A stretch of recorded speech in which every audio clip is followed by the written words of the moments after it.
प्राचीन भारत में गौतम बुद्ध का जन्म एक शाही परिवार में हुआ था।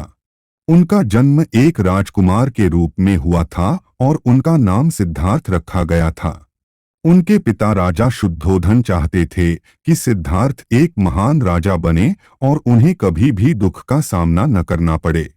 सिद्धार्थ का जीवन सुख और समृद्धि से भरा था, लेकिन एक दिन जब वह महल से बाहर निकले तो उन्होंने चार दृश्य देखे। एक वृद्ध व्यक्ति, एक बीमार व्यक्ति, एक मृत व्यक्ति और एक साधु।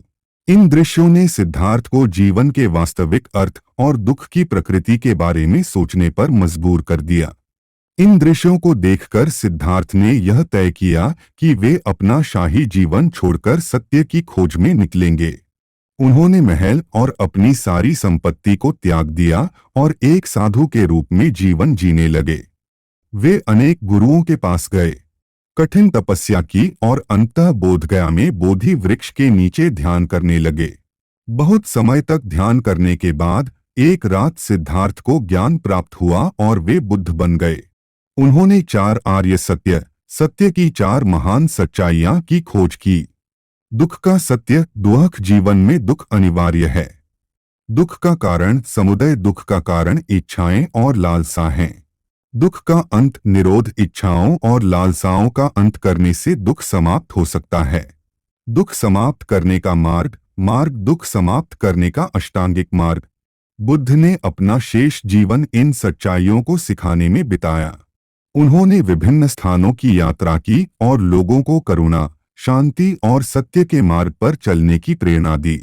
उनके उपदेशों ने लाखों लोगों के जीवन को बदल दिया और उन्हें आत्मज्ञान की ओर प्रेरित किया। यह कहानी हमें सिखाती है कि वास्तविक खुशी बाहरी चीजों में नहीं, बल्कि हमारे भीतर है। हमें अपने अंदर की शांति और संतुलन को खोजने का प्रयास करना चाहिए।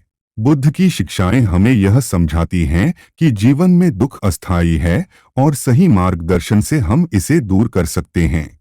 निष्कर्ष, बुद्ध की यह कहानी आज भी हमें प्रेरित करती है कि हम अपनी इच्छाओं और लालसाओं को नियंत्रित करें, करुणा और दया का अभ्यास करें और शांति और संतुलन के मार्ग पर चलें।